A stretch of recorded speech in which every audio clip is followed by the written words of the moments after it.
வாழ்க, குருவே துணை, குரு அடி போற்றி. நேயர்கள், ஜோதிட அன்பர்கள் அனைவருக்கும் அன்பான வணக்கங்கள். நான் உங்கள் வாழ்க வளமுடன் ஜோதிடர் ஸ்ரீ குரு சுந்தர வடிவேல். இப்போ பார்த்தீங்கன்னா 2025 செப்டம்பர் மாத பலாபலன்கள் ஒவ்வொரு ராசிக்கும் எப்படி இருக்கும், என்ன செய்யலாம், என்ன செய்யக்கூடாது, என்ன விதமான வழிபாடுகள் உகந்ததாக இருக்கும், நட்சத்திர பலன்கள் எப்படி இருக்குது அப்படிங்கிறதை பற்றி முழுமையாக நம்ம விரிவாக ஒவ்வொரு ராசிக்கும் நம்ம பார்க்க இருக்கிறோம். இந்த செப்டம்பர் மாதத்தோட நிறைய விஷயங்கள் நடக்க இருக்குது. அது என்ன அப்படின்னு பார்த்தீங்கன்னா, 4 கிரகங்களின் பெயர்ச்சி இருக்கக்கூடிய மாதம் அப்படின்னா அந்த செப்டம்பர் மாதம் தான். பார்த்தீங்கன்னா தொடர்ச்சியாக 13ஆம் தேதி செவ்வாய் பகவான் பயிற்சி ஆகிறார், செப்டம்பர் 13. செப்டம்பர் 14 அப்படிங்கிறது சுக்கிரன் பயிற்சி ஆகிறார். அடுத்து செப்டம்பர் 16 புதன் பகவான் பயிற்சி ஆகிறார். அடுத்து செப்டம்பர் 17 சூரியனும் பார்த்திங்கன்னா அடுத்த ராசிக்கு பயணம் போகிறார். அப்போ இந்த காலகட்டத்தில் பல்வேறு விதமான மாற்றங்கள், கிரகத்தின் மாற்றம் எப்படி நடக்குது அப்படிங்கிறத பொறுத்து ஒவ்வொரு ராசிக்கும் பல்வேறு விதமான மாற்றங்களை, முன்னேற்றங்களையும் எதிர்பார்க்கக்கூடிய மாதமாக இந்த மாதம் அப்படிங்கிறது அமைஞ்சிருக்குது. எந்தெந்த ராசிக்கு எப்படி இருக்குது அப்படிங்கிறத விரிவாக தெளிவாக இப்போ நம்ம பார்க்கலாம். இப்போ உங்கள் ராசிக்கு எப்படி இருக்குது அப்படிங்கிறத பார்ப்போம். சித்திரை நட்சத்திரம் நம்பிக்கைக்கு உரியவர், வேகமாக செயல்படக்கூடியவர், கோபம் இருக்கும் இடத்தில் குணம் இருக்கும் அப்படின்னு சொல்கிற அளவுக்கு சித்திரை நட்சத்திரக்காரர்கள் எப்படின்னா, ஒரு பொறுப்பையோ ஒரு வேலையோ கொடுத்துட்டா அந்த வேலையை முடிக்கிற வரையும் ஓய மாட்டாங்க. கம்ப்ளீட்டாக அதை முடிச்சுட்டு தான் அதில் ஒரு தெளிவாக இருப்பாங்க. யாருக்கும் ஒரு வாக்கு கொடுத்தா அந்த வாக்கை காப்பாற்றணும் அப்படிங்கிறதுல கொள்கை பிடிப்போடு இருக்கக்கூடிய ஒரு நட்சத்திரம் அப்படின்னா சித்திரை நட்சத்திரம். அதே நேரத்தில் சின்னதாக கோபம் வரும், கண்டிப்பு குணமும் உங்களுக்கு உண்டு. இவங்களை பொறுத்த வகையில் இந்த காலகட்டத்தில் எப்படி இருக்குது அப்படின்னு பார்த்தோம் அப்படின்னா, இந்த காலகட்டத்தில் பார்த்தீங்கன்னா மனமும் உடலும் நல்ல ஆரோக்கியம் பெறக்கூடிய வகையில் இருக்குது. குழப்பங்கள் நீங்கி புது சிந்தனை பிறக்கக்கூடிய மாதம், முன்னேற்ற அடி எடுத்து வைக்கக்கூடிய மாதம், குடும்ப உறவுகளில் ஒற்றுமை அதிகரிக்கும். அது மட்டும் இல்லை, கூட்டு தொழில் சார்ந்த விஷயங்களில் முன்னேற்றம் காண வேண்டிய மாதமாக இருக்குது. நண்பர்கள், உறவுகள், விரிசல்கள்லாம் சரியாயிரும். அதே போல் தொழில் சார்ந்த, வருமானம் சார்ந்த அமைப்புகள் அப்படிங்கிறது நல்ல முன்னேற்றத்தை தரக்கூடிய மாதம். துலாம் ராசி காலச்சக்கரத்தின் 7வது ராசியாக இருக்கக்கூடிய துலாம் ராசி அன்பர்களுக்கு இந்த செப்டம்பர் மாதம் எப்படி இருக்க போகுது, செப்டம்பர் மாதம் என்ன மாதிரி கிரக மாற்றங்கள்லாம் நடக்குது அப்படிங்கிறத பற்றிலாம் நம்ம விரிவாக பார்க்க இருக்கிறோம். அந்த வகையில் துலாம் ராசி அப்படின்னா சுக்கிரனோட ஆதிக்கம் நிறைய இருக்குது. சனி பகவான் உச்சம் பெறக்கூடிய ஒரு ராசியாகவும் இருக்குது. துலாம் ராசியை பொறுத்த வகையில் பார்த்திங்கன்னா, தனக்காக வாழ்ந்ததை விட பிறருக்காக வாழ்கிறது அப்படிங்கிற ஒரு அமைப்பு பார்த்திங்கன்னா துலாம் ராசிக்கு நிறையவே உண்டு. இவங்களுக்காக ஒரு விஷயத்தை செஞ்சுக்கணும் அப்படின்னா செஞ்சுக்க மாட்டாங்க. திட்டம்லாம் போடுவாங்க, யோசிப்பாங்க, சிந்தனையெல்லாம் நல்லா இருக்கும், ஆனால் அதை செயல்பாட்டுக்குள்ள வராது. ஆனால் மற்றவங்களுக்கு ஏதோ ஒரு விஷயம் செய்யணும் அப்படின்னா முதலாக போய் நின்று உதவக்கூடிய குணம் அப்படிங்கிறது உண்டு. அது மட்டும் இல்லாமல் தனக்கு தெரிஞ்ச விஷயத்தை மற்றவங்களுக்கு சொல்லிக் கொடுக்கறது, தெரியப்படுத்துறது அப்படிங்கிறத வெளிப்படையாக பேசக்கூடிய ஒரு தன்மை அப்படிங்கிறது துலாம் ராசிக்குனே உண்டான ஒரு சிறப்பு. துலாம் ராசியை பொறுத்த வகையில் நேர்மை, உண்மை அப்படிங்கிற ஒரு விஷயத்தை ரொம்ப ஸ்ட்ராங்காக பிடிச்சி வச்சுக்கக்கூடிய ஒரு அமைப்பு அப்படிங்கிறது உண்டு. துலாம் ராசி அன்பர்கள் இந்த காலகட்டத்தில் ராசிநாதன் அப்படிங்கிற ஒரு 10ஆம் இடம் தொழில் ஸ்தான அமைப்புகளை பெற்றிருக்கிறார். அது எந்த காலகட்டம் வரையும் பார்த்தோம்னா செப்டம்பர் 14ஆம் தேதி வரையும் பார்த்தீங்கன்னா 10ஆம் இடத்தில் இருக்கக்கூடிய சுக்கிர பகவான் 14ஆம் தேதிக்கு பிறகு 11ஆம் இடம் ஷிஃப்ட் ஆகிறார். இது ஒரு அமைப்பு. இப்போ எது சார்ந்து போய்கிட்டு இருக்கு அப்படின்னு பார்த்தோம்னா, துலாம் ராசி அன்பர்களோட எண்ண ஓட்டங்கள் எல்லாமே வேலை, தொழில், வருமானம், இதுதான் மெயின் அடிப்படை. இப்போ வேலையை பற்றிய சிந்தனை என்ன, நல்ல வேலை கிடைக்கணும், நல்ல வருமானம் எடுக்கணும். தொழில் நல்லபடியாக தொழிலை செய்யணும், நல்ல வருமானத்தை ஈட்டணும். வியாபாரம் நல்லா இருக்கணும் அப்படிங்கிறதுல தான் அதிகப்படியான அக்கறையும் முயற்சியும் எடுத்துக்கிட்டு இருப்பீங்க. உங்கள் ஆசைப்படி நிறைவேறக்கூடிய ஒரு அமைப்பு அப்படிங்கிறது இந்த கிரக மாற்றங்களால் ஏற்பட்டிருக்கு. இதில் ஒரு விஷயம் என்னென்னா, உங்களோட ஆசைகள், எண்ணங்கள், கனவுகள் சார்ந்த விஷயங்களுக்கான முயற்சிகள் அப்படிங்கிறது நிறைவேறக்கூடிய ஒரு அமைப்பு அப்படிங்கிறது வந்திருக்குது. அதே நேரத்தில் குரு பகவானோட குரு பார்வை அப்படிங்கிறதும் ரொம்ப சிறப்பாக இருக்குது ராசிக்கு. உங்களுடைய தசாபுத்தி அமைப்புகளை இப்போ நீங்கள் பார்த்துக்கணும். ஏன்னா 11ஆம் இடம் சொல்லக்கூடிய லாபஸ்தானத்தில் கேது பகவான் அமர்ந்திருக்கிறார். அவரோட இணைவு பெறுவார். யார்? சுக்கிரன் இணைவு பெறுவார். அப்போ கேது அப்படிங்கிறவர்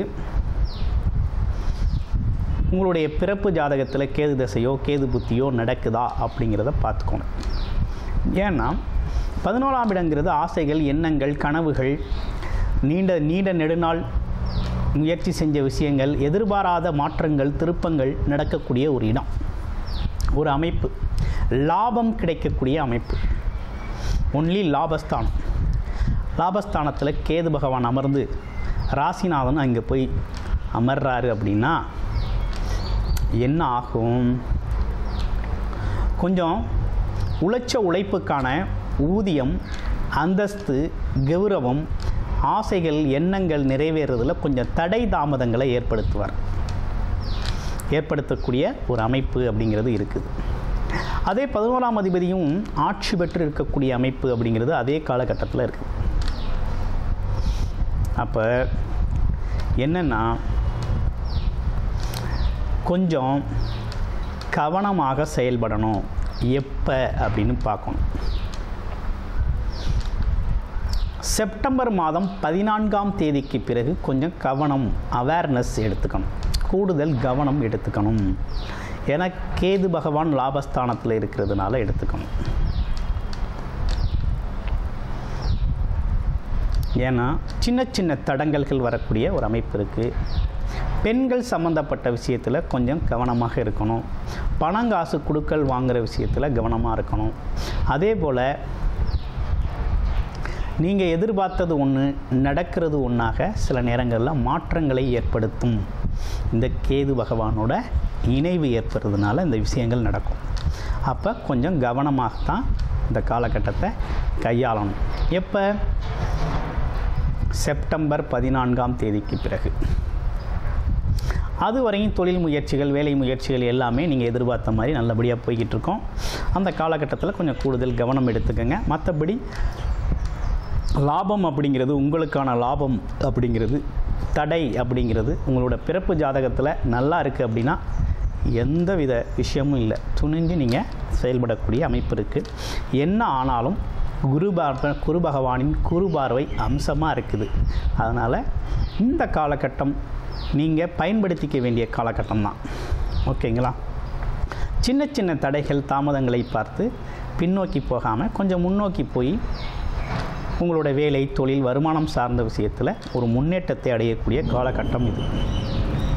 அடுத்து பார்த்தோம்னா குழந்தைகள் சம்மந்தப்பட்ட விஷயத்தில் கொஞ்சம் அவேர்னஸ் எடுத்துக்கங்க. அடுத்து உடல் ஆரோக்கியம் சம்மந்தப்பட்ட விஷயத்தில் கொஞ்சம் கூடுதல் கவனமும் தேவைப்படுது. ஏன்னு கேட்டிங்கன்னா சனி பகவான் வக்ரமம் அடைந்து இருக்கக்கூடிய ஒரு அமைப்பும், அதே நேரத்தில் சனி பகவான் 6ஆம் இடத்துல இருக்கிறதுனால பார்த்திங்கன்னா அடிக்கடி உங்களுக்கு கொஞ்சம் மனச்சோர்வுகள் ஏற்படக்கூடிய ஒரு அமைப்பு அப்படிங்கிறது உருவாகும். எல்லாம் இருந்து இல்லாது போகிற ஒரு ஃபீலிங் கூட, ஒரு தோற்றம், பிம்பம் ஏற்படும். அதனால் இந்த விஷயத்தில் கொஞ்சம் கவனமாக இருங்க. மற்றபடி உங்களுக்கு இந்த காலகட்டம் அப்படிங்கிறது ஒரு நல்ல காலகட்டம் தான். ஆமாம், வெளிநாடு, வெளியூர் பயணங்கள் ரொம்ப சிறப்பாக இருக்குது. அதே நேரத்தில் 7க்குடைய செவ்வாய் பகவானும் பார்த்திங்கன்னா செப்டம்பர் 13ஆம் தேதி உங்களுடைய ராசிக்கே வந்துடுவார். திருமணம் சார்ந்த விஷயங்கள் கைகூடும். அதே போல் கணவன் மனைவி ஒற்றுமை அதிகரிக்கும். நண்பர்கள், கூட்டாளிகள் சார்ந்த விஷயங்கள் அதிகரிக்கும். போட்டி பந்தயங்களில் ஜெயிப்பீங்க. ஆமாம், எதிரிகள் உங்கள் வசமாவார்கள், நீங்கள் சொல்கிறத கேட்பாங்க. அப்படிங்கிற மாதிரி பகை மறந்து பாராட்டக்கூடிய ஒரு தன்மை, இதெல்லாம் ஏற்படக்கூடிய ஒரு காலகட்டமாக இந்த காலகட்டம் இருக்குது. ஓகே, இப்படிப்பட்ட சூழ்நிலைகளோடு இருக்கக்கூடிய இந்த காலகட்டத்தில் பார்த்திங்கன்னா என்ன விதமான வழிபாடு கொஞ்சம் நல்லாயிருக்கும் அப்படிங்கிறத பார்க்கணும். விநாயகர் வழிபாடு, ஆஞ்சநேயர் வழிபாடு அப்படிங்கிறத தொடர்ச்சியாக செஞ்சுக்கிட்டு வாங்க. உங்கள் வாழ்க்கைக்கு ரொம்ப சிறப்பாக இந்த காலகட்டத்தை கடந்து போயிடலாம். மற்றபடி ரொம்ப நல்லா இருக்குமா அப்படின்னா, துலாம் ராசியை பொறுத்தவரையில் சின்ன சின்ன குழப்பங்களோடு வாழ்க்கை நகரும். ஓகேங்களா? ஒரு பயத்தோடவே இருக்கிறது மாதிரி சில பேருக்கு இருக்கும். திடீர்னு வேலையை விட்டு தூக்கிடுவாங்களோ, வேலை இல்லாமல் போயிடுமோ, வருமானம் இல்லாமல் போயிடுமோ அப்படிங்கிற ஒரு பயம் இருக்குமே தவிர, மற்றபடி நீங்கள் பயப்படுற அளவுக்கு இந்த காலகட்டம் அப்படி சூழ்நிலைகள் இல்லை. உடல் ஆரோக்கியத்தில் கண்டிப்பாக கூடுதல் கவனம் எடுத்துக்கணும். அடுத்து வெளிநாடு வெளியூர் யோகங்கள்லாம் நல்லா இருக்குது. அதே போல் பிரயாணங்கள் மூலமாக நல்லா இருக்குது. தொழில் சார்ந்த அமைப்புகள் நல்லா இருக்குது. வியாபாரம் சார்ந்த விஷயங்கள்லையும் நீங்கள் முயற்சிகள் எடுக்கலாம், நல்லா இருக்குது. ஆமாம், அரசு காரியங்கள் கொஞ்சம் நீங்கள் ஒன்று எதிர்பார்த்து ஒரு முயற்சி எடுத்திருப்பீங்க, அங்கே நடக்கிறது ஒரு மாதிரியாக இருக்கும். அதனால் கொஞ்சம் தள்ளி போட்டு செய்கிறது அப்படிங்கிறது உங்களுக்கு நல்ல முன்னேற்றத்தை தரும். இவை அனைத்தும் கோச்சார ரீதியான கிரக மாற்றங்களால் ஏற்படக்கூடிய பலன்களாக இருக்குது. அப்போ உங்களுடைய பிறப்பு ஜாதகத்தில் எப்படி இருக்குது, என்ன தசாபுத்தி அமைப்புகள் ஓடுது, எது சாதகமான சூழ்நிலையை தருது, இதில் இருக்கக்கூடிய மாற்றங்களுக்கும் இதில் இருக்கக்கூடிய சங்கடங்கள் அந்த பிறப்பு ஜாதகத்தில் ஜாதக ரீதியாக எப்படி இருக்குது அப்படிங்கிறதெல்லாம் கம்பேர் பண்ணி பார்த்து இந்த காலகட்டத்தை நீங்கள் பயன்படுத்திக்கணும். அடுத்து பாருங்கள், உங்கள் ராசியில் இருக்கக்கூடிய நட்சத்திரங்கள். முதல் நட்சத்திரம் சித்திரை நட்சத்திரம் எப்படி இருக்க போகுது? சித்திரை நட்சத்திரம் திருமணம் சார்ந்த விஷயங்கள் கை கொடுக்கும், கூட்டுத் தொழில் சம்மந்தப்பட்ட விஷயங்கள் கை கொடுக்கும், வேலை வாய்ப்புகள் நல்லாயிருக்கும். அது மட்டும் இல்லாமல் பாருங்கள், வருமானம் சார்ந்த விஷயங்கள் நல்லாயிருக்கும், தன்னம்பிக்கை தைரியம் வளரும். ஆமாம், வரன் தேடி வரக்கூடிய ஒரு அமைப்பு அப்படிங்கிறது இருக்குது. கணவன் மனைவி ஒற்றுமைகள் அதிகரிக்கக்கூடிய ஒரு அமைப்பு இருக்குது. விரிசல் இருந்தால் ஒற்றுமை அதிகரிக்கும் அப்படிங்கிற ஒரு அமைப்பெல்லாம் நல்லா இருக்குது. இளைய சகோதர உறவுகள் உங்களுக்கு உதவி செய்வாங்க. அவங்களோட நட்புறவு பாராட்டக்கூடிய ஒரு நல்ல நிலை உருவாகும். அடுத்து பாருங்கள், சுவாதி நட்சத்திரம். சுவாதி நட்சத்திரத்துக்கு எப்படி இருக்குது? குழந்தைகளோட உடல் ஆரோக்கியம் குறித்து கொஞ்சம் கவலைப்படுவீங்க. உடல் ஆரோக்கியம் மேம்படுறதுக்கான முயற்சிகள் எடுப்பீங்க. குழந்தைகளோட பள்ளி கல்வி சார்ந்த விஷயங்கள், ஆமாம், இதெல்லாம் கொஞ்சம் கூடுதல் கவனம் எடுக்க வேண்டிய நிலை அப்படிங்கிறது இருக்குது. அடிக்கடி நீங்கள் பார்த்தீங்கன்னா துர்க்கை அம்மன் வழிபாடு பண்ணிக்கிறது ரொம்ப நல்லது. அது மட்டும் இல்லாமல் உங்களோட ஆழ்மனத எண்ணங்கள், பிரம்மாண்டமான ஆசைகள், கனவுகள் சார்ந்த முயற்சிகளை உங்களோட தசாபுத்தி அமைப்புகள் பிறப்பு ஜாதகத்தின் அடிப்படையில் அது எப்படி இருக்குது அப்படின்னு பார்த்துக்கிட்டு அதுக்கான முயற்சிகள் எடுங்க. ஆனால் சூழ்நிலைகள் ரொம்ப சாதகமாக இருக்குது. அடுத்து பாருங்கள், விசாக நட்சத்திரம். விசாக நட்சத்திரத்தை பொறுத்த வகையில் இந்த காலகட்டத்தில் பார்த்தீங்க அப்படின்னா வெளிநாடு வெளியூர் பயணங்கள் சார்ந்த விஷயங்கள் ரொம்ப நல்லா இருக்குது. தொழில் முயற்சிகள் நிறைய எடுப்பீங்க. ஆமாம், தொழில் சார்ந்த சொந்தமாக தொழில் செய்யக்கூடிய முயற்சிகள் நிறைய எடுக்கக்கூடிய ஒரு அமைப்பு இருக்குது. அதே விதத்தில் வேலை வாய்ப்புகளும் கிடைக்கக்கூடிய அமைப்பும் அப்படிங்கிறது சாதகமாக இருக்குது. சில பேருக்கு சின்ன சின்ன குழப்பங்கள் வந்து போகும்.